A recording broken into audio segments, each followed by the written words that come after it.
শুনলে চমকে যাবেন, আপনারাই বলবেন। কৃষ্ণকে জন্ম দিয়েছিল কৃষ্ণকে জন্ম দিয়েছিল দেবকী। কৃষ্ণকে জন্ম দিয়েছিল দেবকী আর লালন পালন করেছিল যশোদা। বলুন তো বাবা, কার ছবি বেশি দেখা যায়, যশোমতী কৃষ্ণ না দেবকী কৃষ্ণ? জোরে বলুন, কার ছবি বেশি দেখতে পান আপনারা, যশোমতী কৃষ্ণ না দেবকী কৃষ্ণ? আপনারা যে যা ব্যবসা বাণিজ্য করুন না কেন, আপনি বাড়িতে একটা ছোট্ট গোপাল কিনে আনুন, একটা সিংহাসন করুন, সকাল দুপুর সন্ধ্যে গোপালের সেবা দিন আর সংসারের কাজকর্ম করুন, আপনার জীবনে আনন্দ সবসময় থাকবে। দুঃখ আপনাকে সহজে ছুঁতে পারবে না। যদি দুঃখ ছুঁয়ে দেয়, দুঃখ হরণ গোবিন্দ আপনাকে রক্ষা করতে পারবে। এইবার তাকান, যশোমতী কৃষ্ণকে লালন পালন করেছিল, কিন্তু আপনাদেরকে বলে দিয়ে যায়, এমন একজন মহিলা যে কৃষ্ণের সঙ্গে শত্রুতা করলো, সে কৃষ্ণ কোলে নিয়ে মরতে পারলো। কই যশোমতী তো কৃষ্ণ কোলে নিয়ে মরতে পারলো না, কই দেবকী তো কৃষ্ণ কোলে নিয়ে মরতে পারলো না। একবার হাত তুলে আপনারা বলুন তো, কৃষ্ণকে কোলে নিয়ে কে মরেছিল? সেই মেয়েটির নাম কি? তারকা রাক্ষসী।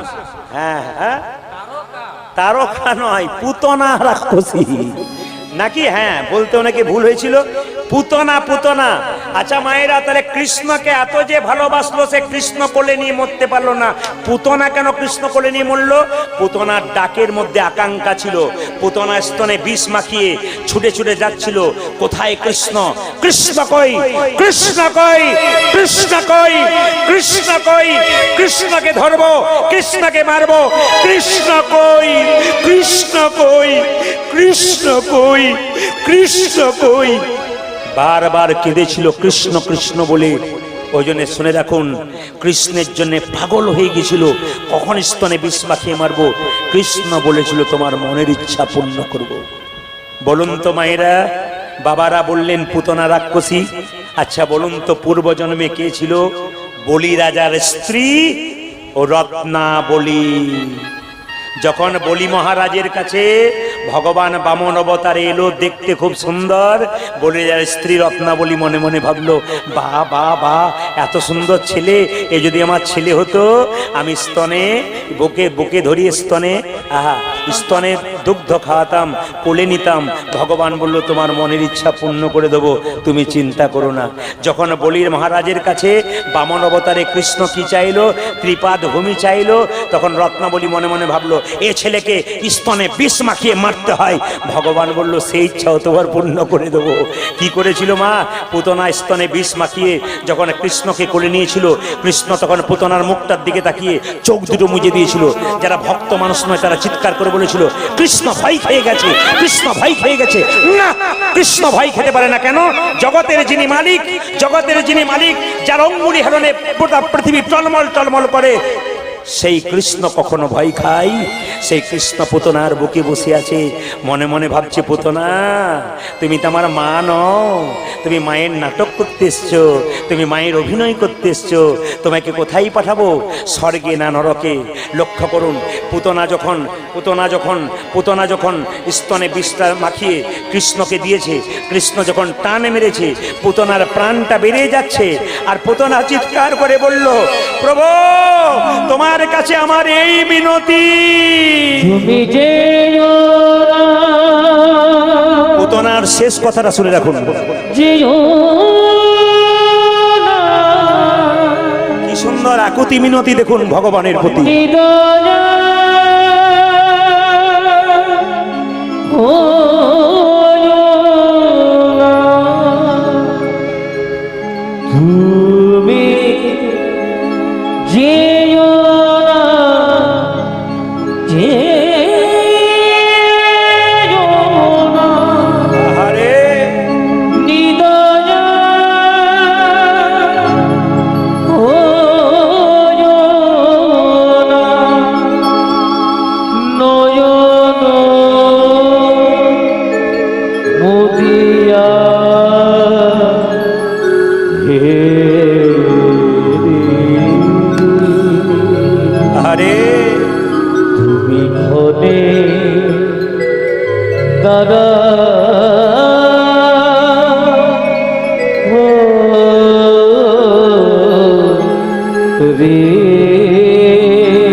কৃষ্ণ পুতনা ডাকছে, দেখা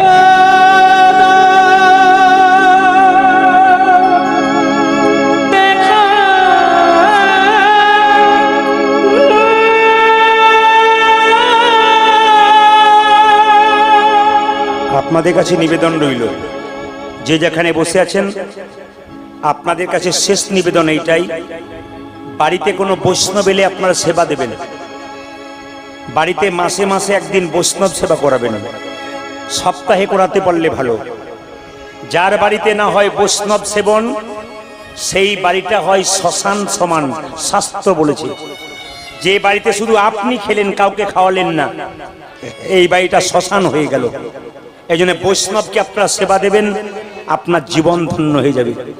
যার বাড়িতে বৈষ্ণবের চরণ ধুলি পড়ে, তার বাড়ি ধন্য হয়ে যায়। বৈষ্ণবের চরণ ধোয়া জল যদি আপনি যত্ন করে বাড়িতে রাখতে পারেন, যদি কারো শরীরে কষ্ট হয় সেই জল পান করতে পারেন, যদি বাড়িতে কোনো অশান্তি হয় সেই জল ছড়িয়ে দিতে পারেন, আপনার লাভ আছে। মা গঙ্গার জল 1 বোতল বাড়িতে আনুন, দেখবেন জলটা 2 দিন পরে পরিষ্কার হয়ে যাবে ঘোলা থেকে। প্রকৃত বৈষ্ণবের চরণ ধোয়া জল আপনি বোতলের মধ্যে রাখুন, 2 দিন ঘোলা রাখবে, তারপর দেখবেন পরিষ্কার হয়ে যাবে। ওই জন্য বৈষ্ণবের চরণ ধোয়া জল আপনার মাথায় নেবেন, বৈষ্ণবের চরণ ধোয়া নেবেন। কারণ বৈষ্ণবের চরণ ধুলি, বৈষ্ণবের উচ্ছিষ্ট প্রসাদ আমাদের শরীরের মহাবল। এগুলো কিছু নিয়ম আমাদের মানতে হয়, আমাদের সমাজ সুন্দর হবে, আমরা মনুষ্য জাতি ধন্য হব, আমাদের গোবিন্দ চরণ লাভ হয়ে যাবে। তবে আপনাদেরকে বলে যাই, যে যেখানে বসে আছেন মায়েরা, সংসারে ভগবানকে পাওয়া যায়, সংসারের বাইরে পাওয়া যায় না।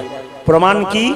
ঘর বাড়ি ত্যাগ করে বলে কৃষ্ণ হরে হরে, তুং দিয়ে যাই বৃন্দাবন, বাড়ি ছেড়ে তো চলে গেছে, ঘর যে তার মনে আছে, এই ত্যাগে পাওয়া যায় না শ্রীনন্দের নন্দন। আপনি এখান থেকে বৃন্দাবনে যাব ভাবছেন, খড়গপুর রেল স্টেশনে ট্রেনে চাপতে যাচ্ছেন, আপনার মনে মনে ভাবেলো আমি বৃন্দাবনে যাব, আমার মেয়েটার বিয়ে হয় নাই, ছেলেটার চাকরি হয় নাই, এরকম কিছু চিন্তা যার আছে, গোবিন্দচরণ তার পাওয়া হবে না। 2 নম্বর, জনক ঋষি রাজা যিনি পূর্ণত্যাগী ছিলেন, তিনি কোনোদিন সংসার ত্যাগ করেন নাই, সোনার পুরীতে বসে থাকতো, মনকে সে যে গোলকে রাখতো। এরকম যদি ত্যাগী হওয়া যায়, ভগবান শ্রীকৃষ্ণের চরণ পাওয়া যায়। জনক রাজা সীতার বাবা, আপনাদের 2 ভরি সোনা হলে মায়েদের কত অহংকার হয়, দুলিয়ে দুলিয়ে বেড়ান, দেখিয়ে দেখিয়ে বেড়ান। কিন্তু জনক রাজা যে বাড়িতে বাস করত, সেই রুমটাতে গোটা রুমটা সোনা দিয়ে মোড়া ছিল, অহংকার ছিল না, সোনা ছিল ওখানে, মন ছিল গোবিন্দের চরণে। ওই জন্য আপনার গাড়ি বাড়ি টাকা পয়সা ধন দৌলত সব থাকবে, মন কিন্তু গোবিন্দের চরণে থাকবে। পাকালা মাছ পাকে থাকে, তুলে দেখো পাকালা মাছকে, বড় হয়েছে সে পাক খেয়ে, কিন্তু পাকালা মাছের গায়ে কোনো পাকের দাগ লাগে নাই।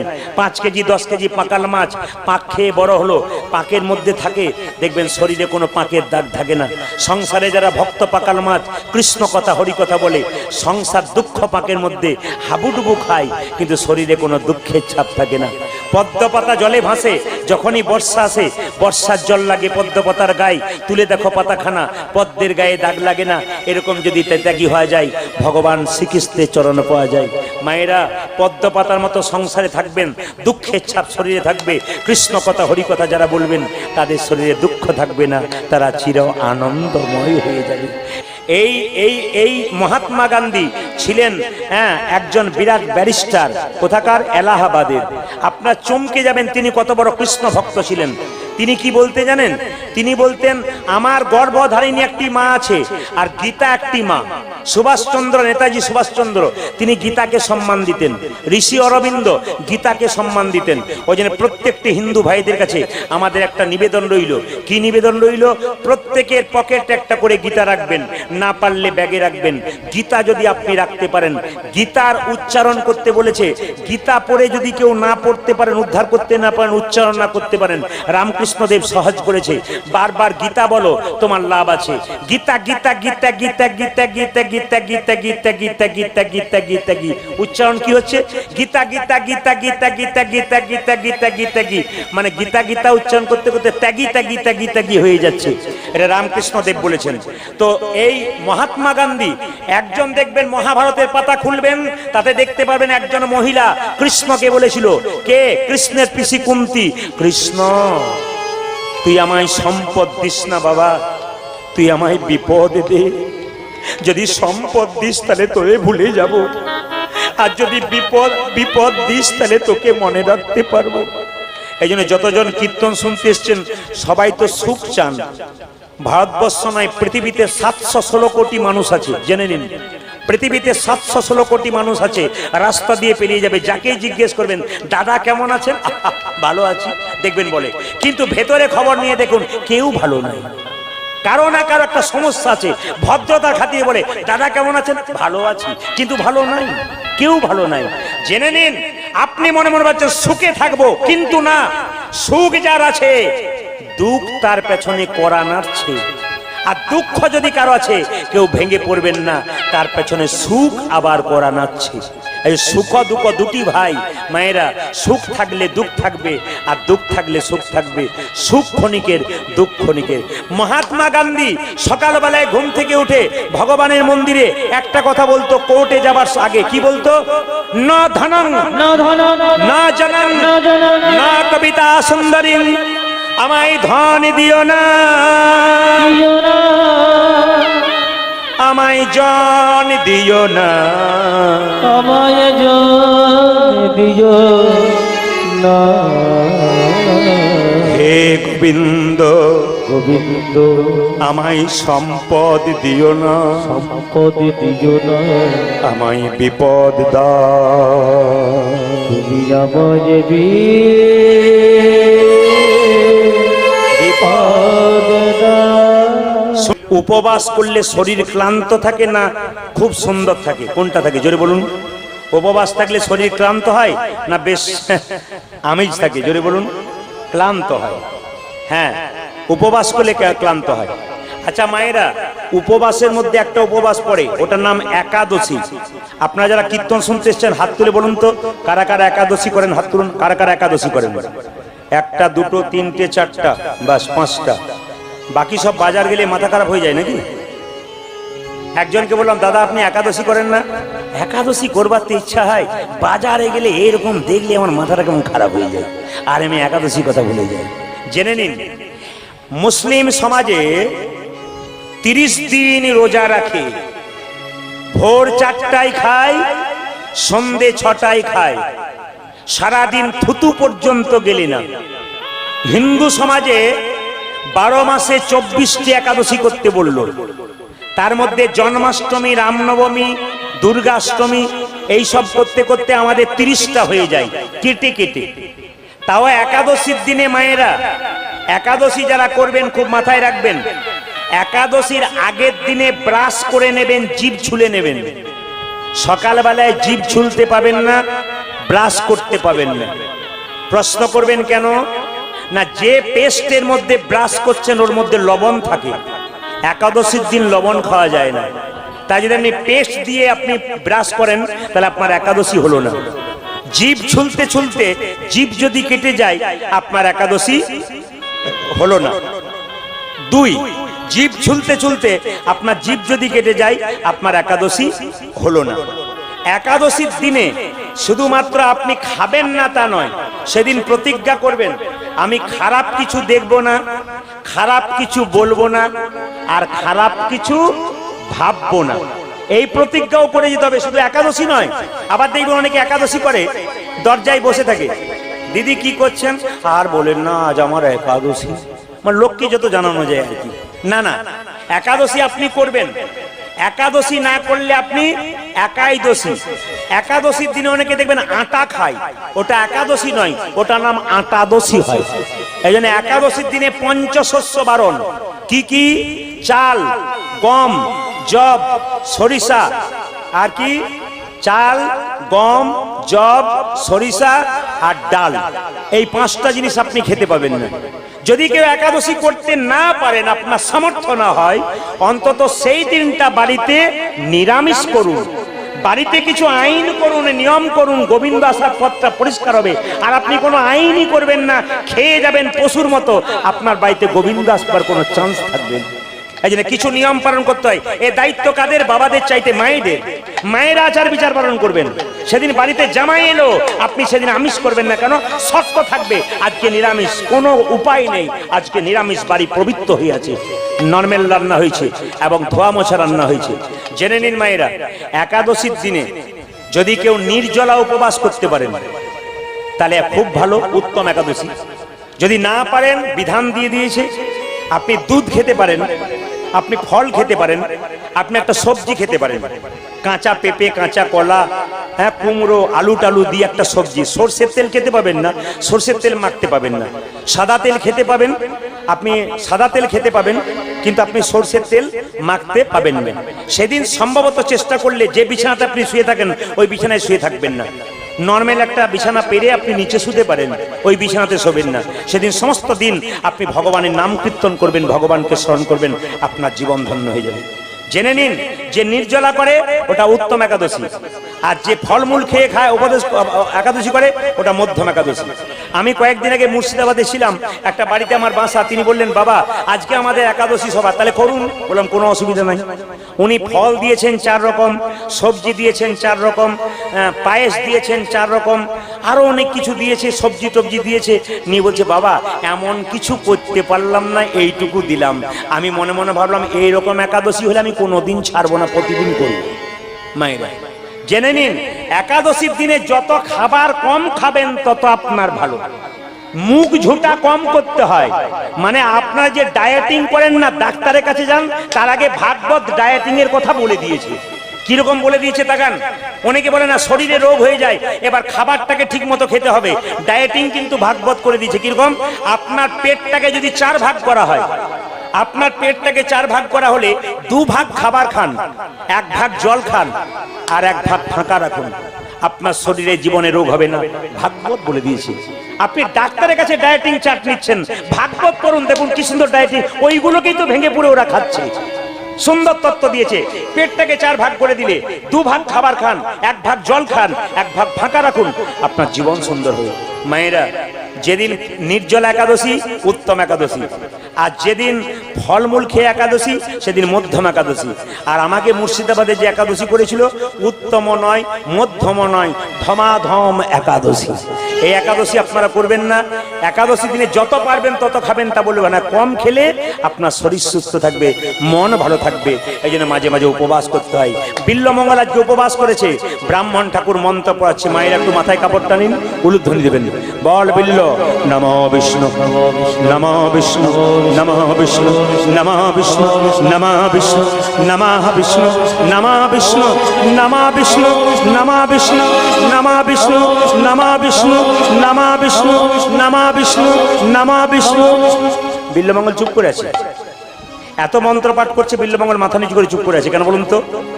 মন যদি থাকে কারো কেয়া বনে, কি করিবে হরিনাম সংকীর্তনে। একটু জোরে বলুন তো, বিল্লমঙ্গলের মনটা কোথায় পড়ে আছে? হ্যাঁ, বাহ, বিল্লমঙ্গলের মনটা চিন্তা করে কাছে পড়ে আছে। ব্রাহ্মণ বলছে, এ বিল্ল, ভাবছিস কি? আরে বল, জোরে জোরে বল, নমঃ বিষ্ণু, নমঃ বিষ্ণু। একদিকে ব্রাহ্মণ বলছে নমঃ বিষ্ণু, একদিকে বিল্লমঙ্গল কি বলছে আপনারা সবাই শুনবেন।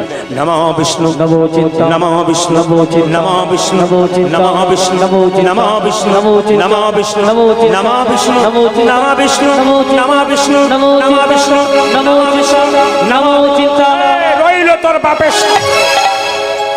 বিল্লমঙ্গল চমকে গেল। কেন? আমি বেটা ভগবানের নাম করাচ্ছি, তুই চিন্তার কথা বলছিস? ব্রাহ্মণ ডেকে চলে গেল। মা, রাত্রিবেলা এই বিল্লমঙ্গল ক্লান্ত হয়ে শুয়ে গেল। বিল্লমঙ্গল একদিন যাই না চিন্তার কাছে, মনে হচ্ছে কত বছর যাই নাই। রাত্রি 12টা বেজে গেছে আর বিল্লমঙ্গলে ঘুম ভেঙে গেছে।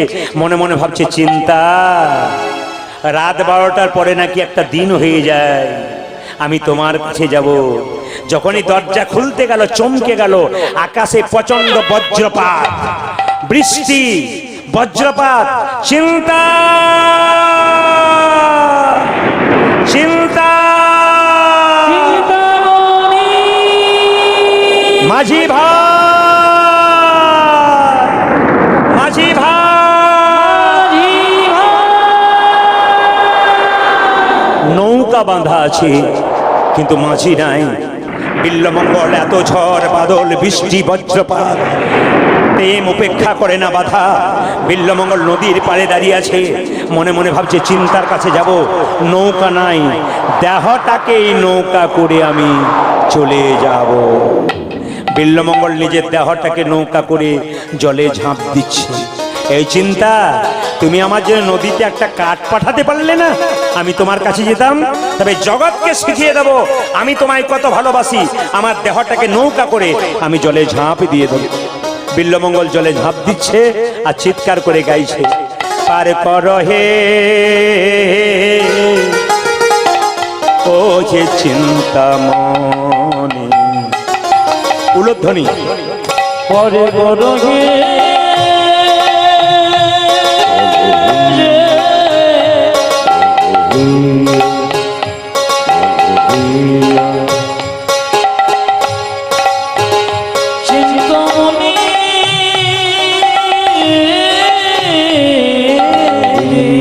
মায়েরা একটু উলুধ্বনি দেবেন ভক্তি ভরে, যেন বিল্বমঙ্গল পেরিয়ে যায়।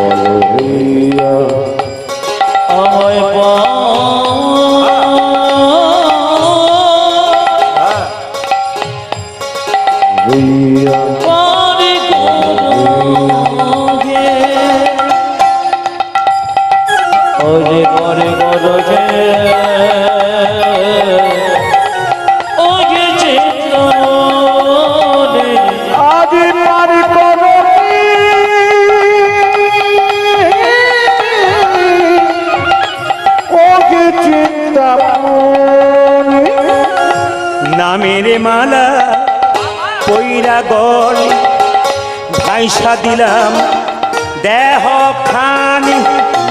নামের মালা পইরা গল ভাইসা দিলাম দেহ খানি। নামের মালা পইরা গলে ভাইসা দিলাম দেহ খানি। পরে বড় হে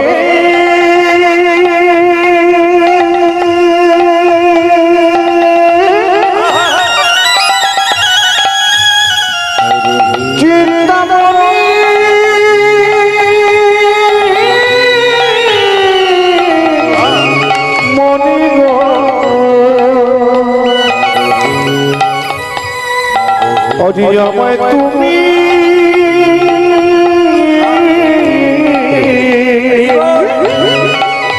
পারে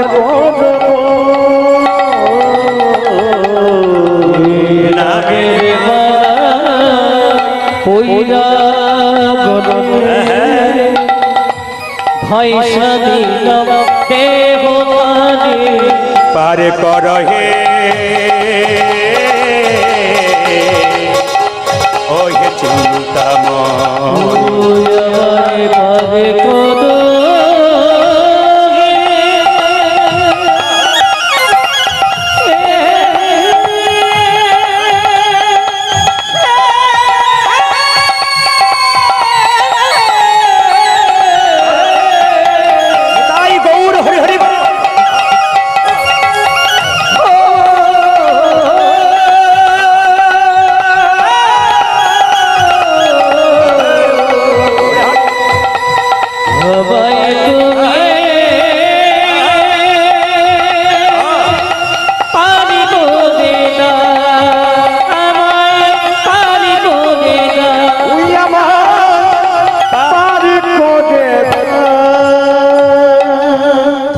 জানাবো ক্যামেরাম্যানকে, তার হাতের কার্যকলাপ সুন্দর দৃশ্যটাকে এত সুন্দর জলের সঙ্গে করছে তুলনা, প্রত্যেকটি সিনকে এত সুন্দর মেকআপ করছে। ধন্যবাদ জানাই, একটু হাত আপনারা ধন্যবাদ জানাবেন। আরো সুন্দর হাত হোক তার, সুন্দর দৃশ্য প্রতারণা করছেন। আপনার পর্দার মধ্যে দেখতে পাচ্ছেন প্রতিটি জিনিসকে কি সুন্দর তুলে ধরছে। ধন্যবাদ। আমি সব জায়গায় গেছি, এত সুন্দর দৃশ্য প্রতারণা মানে পরিচালনা কেউ করতে পারে না। সুন্দর করেছে, কিন্তু দারুণ করেছে। আপনাদের কাছে নিবেদন, বিল্বমঙ্গল যখন হঠাৎ জলে ঝাঁপ দিয়ে দিল, চিন্তা করছে চিন্তা, তুমি আমার জন্য একটা কাঠ পাঠাতে পারলে না, কাঠটাকে ধরে চলে যেতাম। হঠাৎ দেখছে জলের মধ্যে একটা কালো কাঠ ভাসছে, আর সেই কাঠটাকে ধরে বিল্বমঙ্গল জলে পেরোচ্ছে। প্রেমা বেগে লইয়া ডুবাই জল বেগে, প্রেমা বেগে লইয়া ডুবাই জল বেগে, ডুবিতে ভাসিতে এক সব পাইল উদয় ডুবিতে বাঁচিতে এক সব পাইল ওই যে ডুবিতে ভাসিতে এক সব পাইল আগে ভেসে ভেসে চলেছে ভেসে ভেসে চলেছে ভেসে ভেসে চলেছে ভেসে ভেসে চলেছে মনের প্রেমে পাগল হয়ে ভেসে ভেসে চলেছে মনের প্রেমে পাগল হয়ে ভেসে ভেসে চলেছে মনের প্রেমে পাগল হয়ে ভেসে ভেসে চলেছে মনের প্রেমে পাগল হয়ে ভেসে ভেসে চলেছে ডুবিতে ভাসিতে এক সব পাইল আগে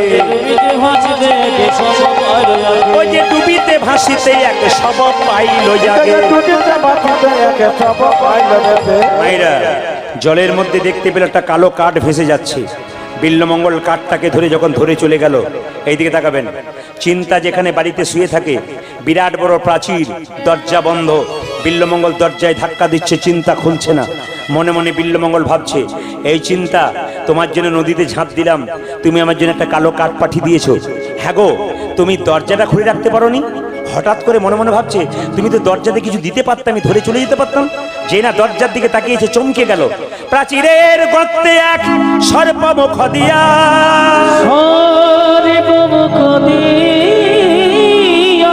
লঙ্ঘিত হইয়া আছে লেজ ঝুলিয়া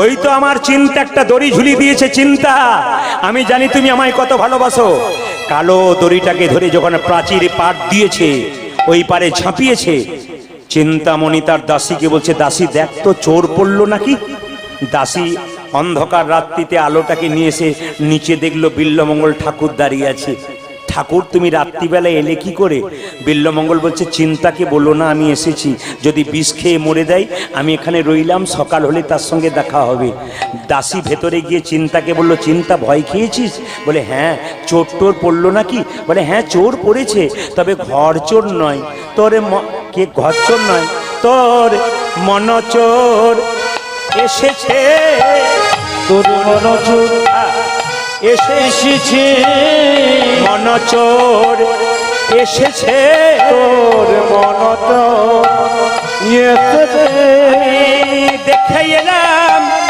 ওরে চিন্তা মনচোর এসেছে আমি দেখে এলাম ওরে চিন্তা মনচোর এসেছে বিল্লমঙ্গল ঠাকুরের আর বুঝতে আর চিন্তামণি বুঝতে বাকি রইল না মনে মনে ভাবলো আমার ঠাকুর এসছে আমার দিকে সবাই তাকান বিল্লমঙ্গলের কাছে চিন্তামণি এসে বলল ঠাকুর এত রাত্রিতে তুমি এলে কি করে নদী পার হলে কি করে প্রাচীর পেরোলে কি করে সঙ্গে সঙ্গে বিল্লমঙ্গল বলে উঠলো তুমি হয়তো জানো না তুমি সব জানো আমার সঙ্গে চালাকি করছো তুমি তো নদীতে কাঠ পাঠিয়ে দিয়েছো ওই কাঠটাকে ধরে আমি তোমার কাছে এলাম প্রাচীর পার হলে কি করে দড়ি ঝুলিয়ে দিয়েছো দড়িটাকে ধরে এলাম কালো দড়ি অন্ধকারে দেখলাম চিন্তামণি চমকে উঠলো ঠাকুর আমি তোমার জন্য কালো দড়ি ঝুলিয়ে দিয়েছি আমি তোমার জন্য কাঠ পাঠিয়ে দিয়েছি ওই দেখাও তো কালো দড়ি কোথায় মায়েরা বলুন তো কালো দড়িটা কি জোরে বলুন বা খুশি আমি কালো দড়িটা শুনে নিন যখন বিল্লমঙ্গল দরজার সামনে গেল দেখাতে দেখতে পেলো কালো দড়ি নয় মা একটা বিষাক্ত কালো সাপ গর্তের মধ্যে মুখটা রেখেছিল লেজটা বের করে রেখেছিল ওই লেজটাকে ধরে বিল্লমঙ্গল যেই না ঝাঁপ দিয়েছে দড়ি ভেবে সঙ্গে সঙ্গে চিন্তামণি মনে মনে ভাবছে ঠাকুর এত প্রেম তুমি একটা পতিতা মেয়ের জন্য দিলে কেন আমি তো পতিতা মেয়ে আমার মধ্যে তুমি কি পেয়েছো বারবার পাগলের মতো ছুটে এসেছো কি পেয়েছো তুমি আচ্ছা ঠাকুর নদী পার হলে কি করে কেন গো তুমি একটা কালো কাঠ পাঠিয়ে দিয়েছো ওই কাঠটাকে ধরে এলাম আমি তোমার জন্য কাঠ পাঠালাম ওই দেখাও তো গিয়ে যখন দেখাতে গেল মা চমকে গেল কালো কাঠ নয় একটা মরা মানুষের শরীর বিল্লমঙ্গলে হাত দুটোকে ধরে চিন্তামণি কেঁদে কেঁদে বলছে ঠাকুর আমার মতো পতিতা মেয়ের কাছে তুমি ছুটে এলে প্রাণ বিসর্জন প্রাণকে তুমি প্রাণের ভালোবাসা করলেন না ঝাঁপিয়ে দিলে তুমি জলে আচ্ছা ঠাকুর তুমি এক কাজ করো আমাকে ভুলে গিয়ে তুমি একটা কাজ করো সত্যি যদি আমায় ভালোবাসো তোমাকে একটা রাধাকৃষ্ণের ছবি দিলাম তুমি বৃন্দাবনে চলে যাও যেদিন বৃন্দাবনে চলে যাবে আমায় তুমি ডাকবে কৃষ্ণের চরণ পেলে আমি তোমার পাশে বসে দাসী হয়ে কৃষ্ণ সেবা করব বিল্লমঙ্গল বলল, চিন্তা, আমি সত্যি তোমাকে ভালোবাসি, তুমি যা বলবে আমি তাই করব। বিল্লমঙ্গল কি করলো বাবা, কৃষ্ণের ছবিটাকে নিয়ে বৃন্দাবনের পথে যাচ্ছে আর গাইছে, কি গাইছে, আমি কোথায় গেলে পাবো গো দেখা আমার ঘন শ্যাম, আমার ঘন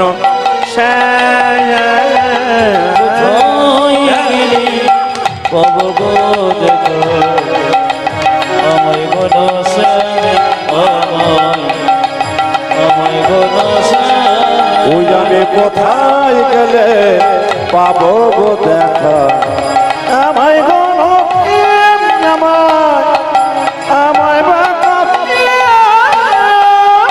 কোথায় আমার কৃষ্ণ কানা,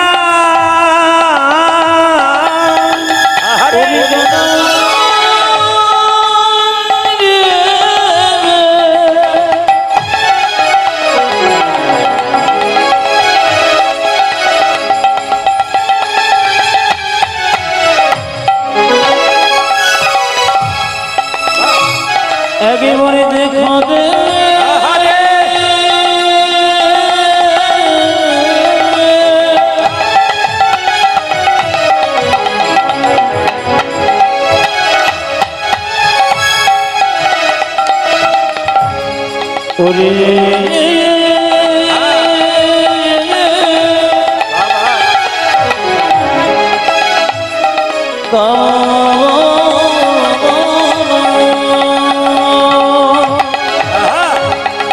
কোথায় আমার কৃষ্ণ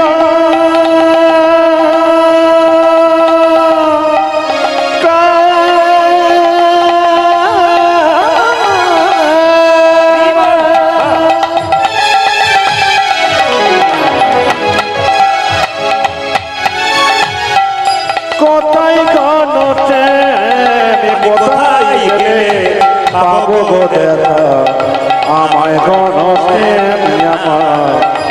আমায় বাবাকে আমি কোথায় গেলে পাবো গো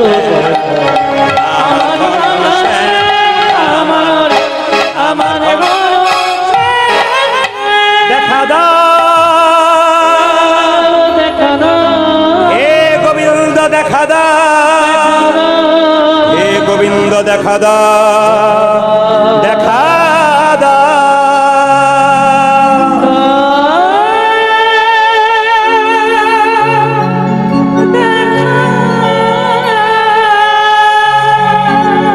আপনারা জোরে বলবেন, জোরসে বলবেন, রাধা রানী কি, জয় বলছেন না ভয় বলছেন বুঝতে পারছেন না, জোরে বলবেন, রাধা রানী কি, বাহ, শ্যাম সুন্দর কি, মদন মোহন কি, যাদের ঘুম আসছে তাদের কি না, মানে পরীক্ষা হয়ে গেল আপনার কত ডুবে গেছেন। তবে আপনাদের এখানে এসে আমি শ্রোতা দেখলাম, আস্তে আপনাদের এখানে এসে আমি শ্রোতা দেখলাম। প্রশ্ন করবেন প্রদীপ বাবু শ্রোতা কিরকম দেখলেন, আমার দিকে তাকান। আসলে শ্রোতা কম হলো, এখানে শ্রোতা দেখলাম। শ্রোতা মানে কি, যারা মন দিয়ে গান শোনে তারা শ্রোতা। একটা সরতা, শ্রোতা কারা, যারা মন দিয়ে গান শোনে, আর সরতা কারা, চল প্রদীপ পালকে ইউটিউবে দেখেছি, 1 ঘন্টা দেখে আসি, এরা একজন তো এলো 4 জনকে নিয়ে গেল, এর নাম সরতা। আর একটা কি বলুন তো, সৌতা। এই দেখুন এই পার্টি কিন্তু আপনাদের এখানে নাই, তবে অন্ধকারে দেখতে পাচ্ছেন, 2-4টা থাকতেও পারে। তবে মায়েদের দেখবেন একটা সুবিধা আছে, দাদাদের যে সুবিধা নাই মায়েদের সুবিধা আছে। মায়েদের যদি কারো ঘুম আসে দেখবেন সে খুব চালাক, জীবনে মাথায় কাপড় নেয় না, ঘুম এলেই দেখবেন মাথার কাপড়টা নেই। তখন একটা পাশের মেয়ে বলছে, দিদি তুমি ঘুমোচ্ছ, বলে ঘুমোই নাই, ধ্যান করে করে শুনছি। এমন ধ্যান করে শুও না যে লম্বা হয়ে পড়ে যাবে, তখন তুলে নিয়ে যেতে হবে। এই যে আপনারা যারা আমার কীর্তন শুনছেন ইউটিউবের মাধ্যমে, একটু বলতে পারবেন আমাকে ক বছর আপনারা দেখতে পাচ্ছেন ইউটিউবে? আপনারা আমাকে ইউটিউবে দেখতে পাচ্ছেন 3 থেকে 4 বছর দেখতে পাচ্ছেন, কি 5 বছর? তার আগে আমি কীর্তন করতাম না, তার আগে আমি কীর্তন করেছি। কোথায় করেছি জেনে নিন। ঝাড়খণ্ডে করেছি, পুরুলিয়া করেছি, বাঁকুড়া করেছি, মুর্শিদাবাদ করেছি, নদিয়া করেছি, প্রচুর গান করেছি। নিবেদন আপনার সবাই, ঝাড়খণ্ডে নিয়ম হচ্ছে সন্ধ্যে 7টা থেকে কীর্তন, বিকেল 4টা থেকে রামায়ণ হবে, আর সন্ধ্যে 7টা থেকে কীর্তন হবে। তা আমি এক বছর গান করতে গেলাম, ওনারা বললেন প্রদীপ বাবু এই দেখুন আজকে কিন্তু একজন বিখ্যাত রামায়ণ পাঠক এনেছি, 80 বছর বয়স, 4টা থেকে 7টা রামায়ণ হবে, 7টা থেকে 10টা আপনার কীর্তন হবে। আমি বললাম খুবই ভালো কথা, যেখানে দেখিবে ছাই উড়াইয়া দেখো তাই, পাইলেও পাইতে পারো অমূল্য রতন। বয়স্ক মানুষ যদি রামায়ণ পাঠ করে আর আমরা একটু শুনতে পারি তাহলে আমাদের কিছু জ্ঞান লাভ হতে পারে। আচ্ছা এবার আপনারা একটু উত্তর দেবেন যারা কীর্তন শুনতে এসছেন। আচ্ছা বলুন, এইখানে যদি এইখানে যদি বিকাল 4টা থেকে 7টা রামায়ণ হতো আর 7টার পরে কীর্তন হতো, মায়ের একটু জোরে বলুন তো, বৌমাগুলো আগে আসতো না শাশুড়িরা আগে আসতো? জোরে বলুন, কারা আগে আসতো? বাঁ দিকে বলুন, বৌমা আগে আসতো না শাশুড়ি আগে আসতো? মনে মনে বলছেন, জোরে বলতে পারছেন না। বৌমা আগে আসতো না শাশুড়ি আগে আসতো? বৌমা আগে আসতো না শাশুড়ি আগে আসতো? কেন বলুন তো? বৌমাগুলো কি বলতো, ঘরে বসে বসে কি করছেন, খালি ঘুর ঘুর ঘুর ওখানে কি বসে দেখবেন বউরা কি বলে, ঘরে বসে বসে কি করছেন, মানে যেতে পারলেই বাঁচি আর কি। তো মায়েরা, যখনই রামায়ণ শুরু হয়েছে আমি চেয়ারে বসে আছি, একজন নাতনি তার ঠাকুমাকে হাতে নিয়ে রামায়ণ শুনতে এলো। যখন রামায়ণ শুনতে এসেছে তখন ঠাকুমা একটা বস্তা পেরে পা লম্বা করলো, রামায়ণ শুরু হলো। রামায়ণ যখন শেষ হলো তখন ঠাকুমা গা লম্বা করলো, মানে শরীর লম্বা করেছে। আমার যখন কীর্তন শুরু হলো তখন নাক ডাকতে শুরু করে দিল, আমাদের দলে আছে, তখন নাক ডাকতে শুরু করে দিল। এইবার লক্ষ্য করুন, আমার কীর্তন যখন শেষ হয়ে গেল তখন ঠাকুমাকে নাতনি বলছে, ঠাকুমা চলো, বলে আরম্ভ হলো, বলে আজ আর হবে না, কাল হবে, চলো। 3 দিন কীর্তন হয়ে গেল। কুঞ্জ বর্ণনের দিনে বুড়িমা এসে আমাকে বলছে, বাবা প্রদীপ তোর কীর্তন খুব ভালো। আমার তুমি তো ঘুমোচ্ছিলে, ভালো কি বুঝলে? বলছে তোর কীর্তনে যা ভালো বুঝেছি অন্য কোথাও বুঝি নাই। বলে কিরকম? বলছে আমার ছেলেরা আমায় খুব ভালোবাসে, 3টে করে ঘুমের ট্যাবলেট দেয়, 1টি করে ফ্যান দেয়, আমার ঘুম আসে না। আর তোর কীর্তনে কি ঘুম, আমার ঘুমই ছাড়ে না। আমি মনে মনে ভাবলাম যাক লাভ তো কিছু হয়েছে। যে রামায়ণ পাঠ করছে তার কাছে গিয়ে বলছে, বাবা তোর রামায়ণ পাঠ খুব ভালো। আচ্ছা বলুন তো মায়েরা, রামায়ণ পাঠকের যখন নাম করছে তখন রামায়ণ পাঠকে আনন্দ হবে না? যদি বলা হয় তোমার খুব ভালো গান, নাম হবে না, আনন্দ হবে না? জেনে বলছে রামায়ণ পাঠকে তোমার রামায়ণ খুব ভালো। রামায়ণ পাঠক বলছে, বুড়িমা কদিন শুনলে? বলে 3 দিন শুনলাম। রামায়ণ বুঝতে পেরেছো? বলে 3 দিন শুনলাম, সব বুঝলাম, একটা জিনিস আমার মাথায় ঢোকে নাই। বলে কি?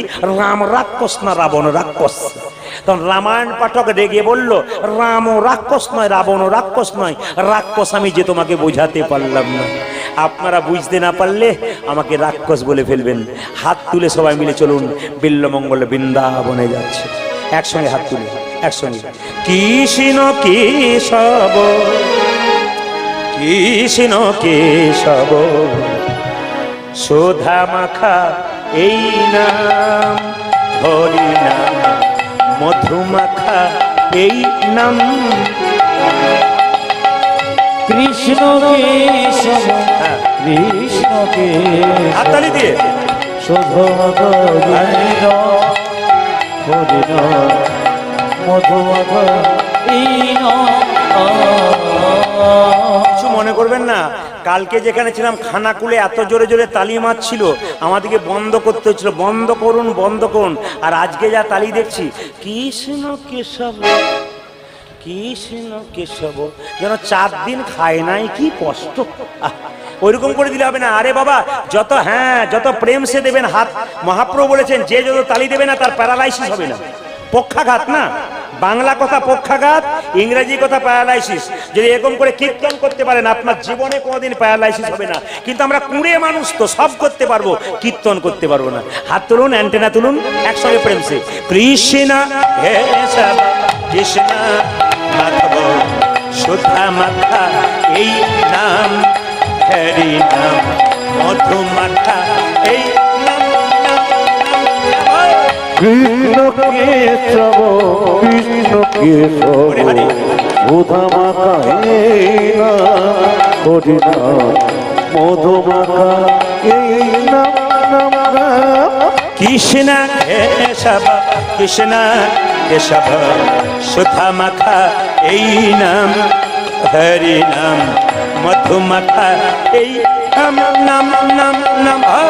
কৃষ্ণ কেশব কৃষ্ণ কেশব সুধা হরিণ হরিণ মধুমখা